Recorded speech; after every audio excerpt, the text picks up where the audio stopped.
Assalamualaikum warahmatullahi wabarakatuh. Baik, hari ini saya akan berikan sedikit materi tentang Office, tapi ini adalah Office-nya untuk PowerPoint. Jadi pengertian dan fungsi-fungsi PowerPoint. Tapi sebelumnya jangan lupa Anda subscribe, like, and setelah ini Anda silakan share kemanapun supaya video ini juga bisa berbagi untuk yang lainnya. Baik, terima kasih semuanya. Saya akan menjelaskan beberapa pengertian, sejarah, dan fungsi Microsoft PowerPoint beserta kelebihannya. Nah, eh, pengertian dan fungsi Microsoft PowerPoint. Jadi, apa sih Microsoft PowerPoint itu? Gunanya untuk apa? Manfaatnya untuk apa?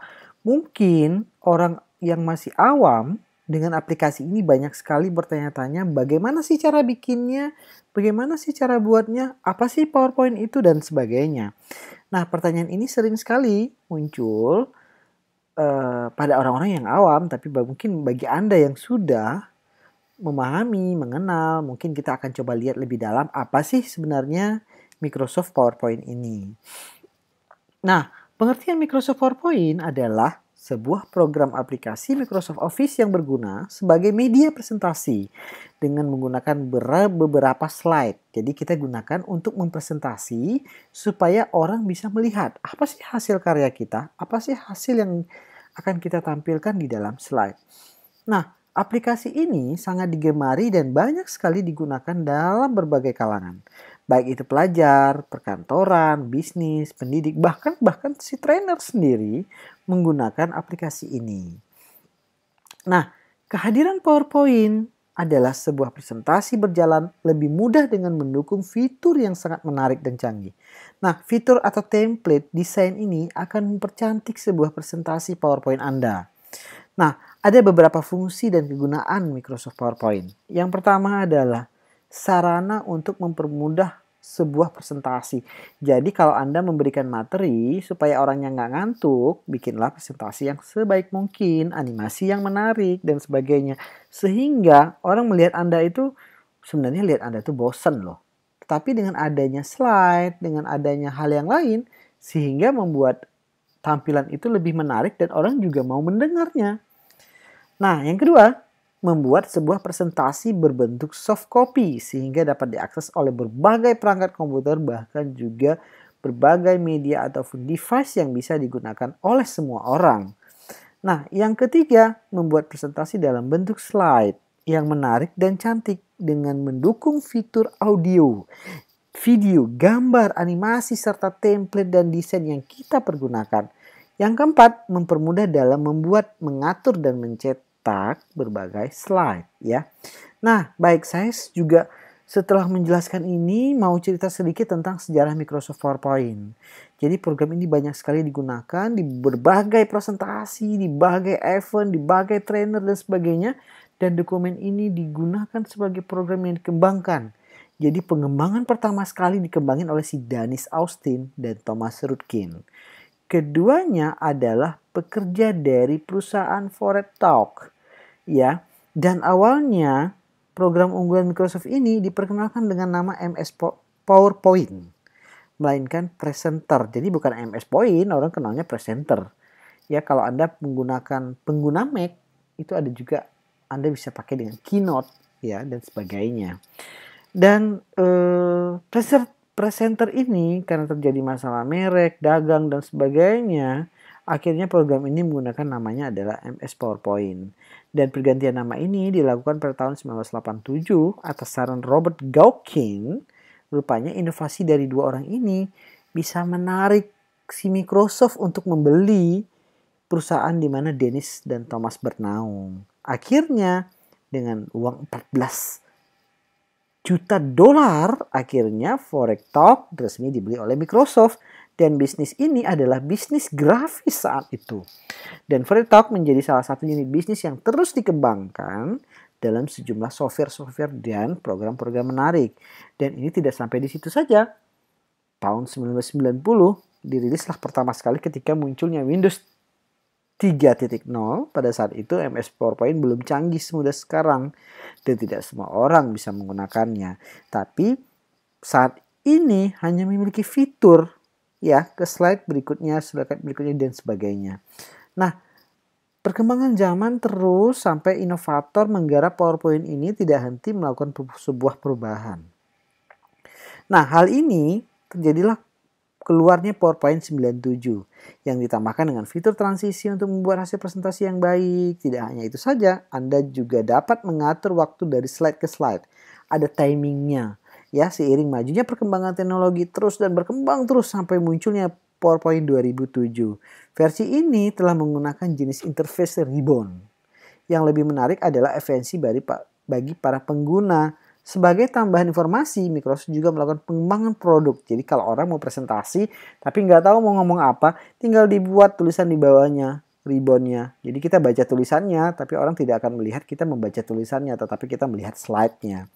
Nah, itu salah satu pengembangan di tahun 2007. Nah, muncul lagi tidak kecuali terus penyempurnaan-penyempurnaan yang terjadi sampai fitur-fitur Microsoft PowerPoint versi terbaru akan lebih memudahkan para pengguna dalam mengoperasinya. Nah, yang paling menarik adalah PowerPoint itu sendiri dirilis tahun 2019. PowerPoint ini baru merilis lagi 365 yang dapat digunakan Office 365 yang bisa diakses di semua device. Ada satu yang paling menarik dari 365 adalah Anda memiliki ide atau Anda bisa membuat sebuah PowerPoint tapi dengan ide Anda dan ditawarkan dengan ide-ide yang baru melalui Office 365. Kendati dirilis oleh Microsoft, program Microsoft PowerPoint ini terus berkembang, dioperasikan pada komputer menggunakan sistem Macintosh hingga smartphone. Dan tidak heran jika Anda menggunakan PowerPoint melalui smartphone juga. Jadi 365 Anda bisa akses di HP. Wah, saya bisa buka Microsoft Office, bisa membuka Microsoft PowerPoint, dan sebagainya. Nah, ada beberapa yang harus Anda ketahui. Yang pertama adalah format data Microsoft PowerPoint. Untuk menyimpan sebuah data PowerPoint menyediakan beragam format. Data diantaranya adalah PPT atau PowerPoint Presentation. PPS adalah PowerPoint Show. Jadi kalau Anda bikin titik atau dotnya adalah PPS, dia nggak akan muncul Anda untuk bisa edit, tapi akan muncul langsung ke PowerPoint Show. Ya, atau POT adalah template. Jadi Anda membuat template sendiri sehingga Anda bisa mengeksplorasi apa yang ada ataupun yang Anda kembangkan di dalam itu. Ada juga PPTX. Ya, PPTX ini adalah versi-versi yang dalam bentuk data, bentuk XML, dan hanya tersedia pada versi PowerPoint 12. Yang lain nggak ada, ya. Nah, ada beberapa yang harus Anda ketahui kelebihan Microsoft PowerPoint ini adalah, yang pertama adalah mudah kita gunakan bahkan untuk pemula sekalipun. Anda baru kenal hari ini, Anda sudah bisa gunakan. Anda baru belajar hari ini, Anda bisa menggunakannya. Yang kedua, tersedia beragam desain dan template yang menarik. Anda bisa buat dalam bentuk imajinasi Anda. Yang ketiga adalah dapat dibuat dalam berbagai format data. Data apapun Anda bisa tampilkan melalui PowerPoint. Yang keempat, Anda dapat mengedit foto secara langsung. Jadi fotonya yang gede, yang mau di-cut dan sebagainya, Anda bisa mengeksplorasi di dalam PowerPoint. Yang kelima, adanya fitur pergerakan seperti transisi atau custom animation. Artinya adalah Anda bisa bikin tulisannya bergerak, berputar, lari, muncul dan sebagainya. Itu ada di dalam fitur-fitur PowerPoint yang Anda bisa gunakan. Yang keenam, adanya fitur untuk memasukkan konten dan aplikasi yang mendukung atau object linking and embedding. Artinya adalah dokumen-dokumen yang Anda buat di tempat yang lain, Anda tinggal ngambil linknya, tinggal masukin ke dalam Microsoft PowerPoint. Atau Anda bisa bikin ya video di YouTube dan sebagainya, Anda tinggal masukin, ditempelin di dalam PowerPoint. Sehingga tampilan Anda bisa muncul langsung video. Atau Anda ingin membuat video sendiri, silahkan. Masukkan videonya, insert video, kemudian masuk ke dalam filenya, tinggal diklik langsung launch ke dalam aplikasinya, ya. Dan ada beberapa kekurangan sih yang bisa kita lihat, ya. Yang pertama adalah adanya lisensi yang memungkinkan penggunaan untuk membayar program aplikasi PowerPoint ini. Namanya juga orang jualan. Kalau nggak punya lisensi, ya nggak mungkin ada yang beli. Nggak mungkin kan dikasihkan gratis seumur hidup, ya. Yang kedua adalah presentasi dengan membutuhkan waktu persiapan yang cukup untuk menyita tenaga dan waktu. Jadi ingin membuat sebuah presentasi harus punya ide-ide yang cemerlang atau membuat ide-ide yang lain, dan itu membutuhkan waktu yang ya tidak terlalu lama tapi tergantung orangnya, sehingga kita bisa menghasilkan PowerPoint ataupun slide yang terbaik. Yang ketiga adalah kita tidak bisa digunakan oleh platform lain selain Microsoft. Jadi kalau bukan Microsoft punya nggak bisa. Tetapi ada kabar baiknya adalah Macintosh ataupun iOS produk Apple sudah membelinya. Jadi sehingga kita punya bisa menggunakannya dalam produk-produk iOS. Dan sekarang semua 365 memberikan semua akses yang paling besar, semua device yang bisa menggunakan Microsoft PowerPoint. Ya. Versi PowerPoint yang satu yang tidak mendukung versi yang lain. Jadi banyak sekali versi lama tidak bisa kita gunakan, ya kan, belum sempurna pada versi baru atau sebaliknya. Makanya muncul error, dia minta install ulang dan sebagainya. Ujung-ujungnya adalah Anda harus membeli lisensi yang baru. Nah, ini adalah trik dagang supaya Anda juga ketagihan dengan proses aplikasi ini dan kemudian Anda harus membeli untuk update-updatean yang lebih baik. Nah, yang kelima adalah termasuk software yang berat. Jadi ini membutuhkan perangkat komputer dan spesifikasi hardware yang baik. Nah, kalau komputer lama kita install 365 kayaknya geraknya kayak orang lari tapi nggak nyampe-nyampe. Ya, jadi yang keenam, lisensi berbayar hingga kita memerlukan alokasi budget seperti yang di nomor 1, tapi pengembangan program ini serta membutuhkan kemampuan untuk cukup menjalankan program ataupun aplikasi PowerPoint.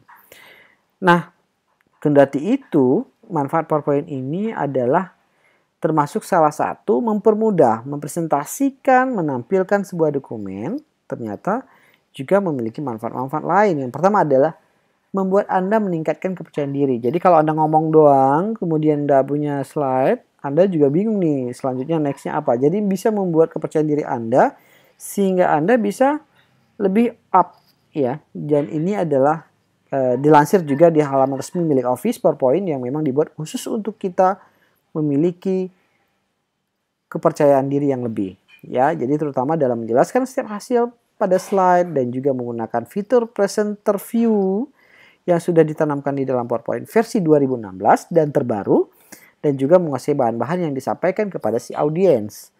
Dan tidak hanya itu saja, fitur ini juga memudahkan untuk lebih fokus dan informasi yang sangat terangkum di dalam slide, tanpa audiens mengganggu tampilan yang dilihat oleh audiens tersebut. Jadi kalau yang mau tidur-tidur silahkan, tapi ketika slide-nya menarik, orang nggak jadi tidur, melihat slide yang lebih baik. Oke, yang kedua adalah membantu mendesain slide menjadi lebih atraktif. Ini yang ditampilkan adalah di versi 365. Jadi selain menampilkan poin-poin yang penting, program ini adalah membantu Anda untuk menampilkan hasil yang terbaik. Tidak hanya memasukkan data berupa kata, angka, tapi dilengkapi dengan fitur-fitur yang menarik sekali. Bahkan banyak fitur yang memperbolehkan penggunaan tambahan gambar hingga infografis, tampilan slide yang lebih atraktif. Selain pengguna dapat menambah lagu, ya, dan video pada slide, dan juga dapat dilakukan adalah membuat program lain. Jadi ada beberapa template yang diberikan oleh si PowerPoint itu sendiri. Nah, yang ketiga, membuat audiens lebih fokus dengan informasi yang ditampilkan. Nah, slide PowerPoint ini menampilkan poin-poin utama dalam sebuah informasi, sehingga membuat audiens lebih menarik dan fokus dalam menerima informasi tersebut. Apalagi banyak sekali fitur-fitur yang dia berikan. Dan pemaparan yang suatu informasi lengkapi dengan gambar ataupun suara sudah terbukti dapat menaikkan minat atau fokus para audiens. Dan tidak heran juga, banyak orang yang memilih menggunakan PowerPoint menyampaikan sejumlah informasi penting. Meski 3 poin dalam Microsoft PowerPoint, tetapi program yang tanpa celah artinya memiliki sisi baik buruknya. Sayangnya, hukum alam berlaku pula pada Microsoft PowerPoint. Baik, itu adalah materi untuk sejarah, bagaimana sejarah, manfaat dan sebagainya pada program Microsoft PowerPoint. Baik, terima kasih, sampai jumpa di next kesempatan lain untuk program Microsoft PowerPoint.